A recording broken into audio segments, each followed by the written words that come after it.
জীবনের অন্যতম প্রধান পথ প্রদর্শক এবং অভিভাবক স্বরূপ। আমাদের জীবনে কি করা উচিত এবং কি করা উচিত নয় সেই শিক্ষা আমরা পেয়ে থাকি শিক্ষকদের কাছ থেকে। এক কথায় তারা হলেন মানুষ গড়ার কারিগর। শিক্ষক সকল শিক্ষকের মাঝে বিশেষ কিছু গুণের কারণে কোনো শিক্ষক আমাদের মনে আলাদাভাবে স্থান করে নেন। তেমনি আমার জীবনেও এমন একজন শিক্ষক আছেন।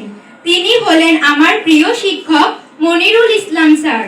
তিনি অত্যন্ত যত্নের সাথে আমাদের পড়ান এবং আমাদের সাথে বন্ধুর মতো মিশেন। তিনি আমাদেরকে অনেক স্নেহ করেন। তিনি আমার জীবনের আদর্শ মানুষ। আমি নিজেকে ওনার মতো মানুষ হিসেবে গড়তে চাই। পরিশেষে একটা কথাই বলতে চাই, আপনি জীবনে আরো উন্নত করুন। আপনার জন্য দোয়া এবং শুভকামনা রইল। ধন্যবাদ অতিথিবৃন্দ, ধন্যবাদ সবাইকে।